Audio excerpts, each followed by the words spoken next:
हेडलाईन्सचे प्रायोजक आहे NBC bearings, लांब पळण्यासाठी। सर्वेनुसार राज्यातील 50% जागा महाविकास आघाडी जिंकणार, शरद पवारांचा दावा। तर भाजपला विजयाची खात्री नाही, म्हणूनच फोडाफोडीचं राजकारण, पवारांची भाजपवर टीका। काही लोक सोडून गेल्याची चिंता नाही, 1980 मध्ये जे आमदार सोडून गेले त्यातील 95% पराभूत। यावेळी देखील इतिहासाची पुनरावृत्ती नक्की होईल, शरद पवारांचा अजित पवार गटाला इशारा। निवडणुका डोळ्यासमोर ठेवून विशेष अधिवेशन, सरकारनं मोटारसायकल दिली पण पेट्रोल काढून घेतलं, विशेष अधिवेशनावर मनोज जरांगेंची टीका। मनोज जरांगे आज आंदोलनाची पुढील दिशा ठरवणार, सगळे सोयरेची अधिसूचनेच्या अंमलबजावणीची मागणी, अंतरवली सराटीमध्ये दुपारी बैठक।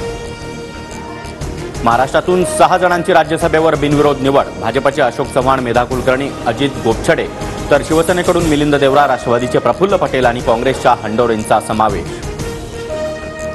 भाजपचे राष्ट्रीय अध्यक्ष जे.पी. नड्डा आज मुंबईच्या दौऱ्यावर, अंधेरीमध्ये संध्याकाळी कार्यकर्ता संमेलनाला उपस्थित राहणार। पंतप्रधान नरेंद्र मोदी 28 फेब्रुवारीला यवतमाळ दौऱ्यावर येण्याची शक्यता, दौऱ्याच्या पार्श्वभूमीवर जिल्हाधिकाऱ्यांची आढावा बैठक। हेडलाईन्सचे प्रायोजक आहे एनबीसी बेरिंग्स, लांब पळण्यासाठी।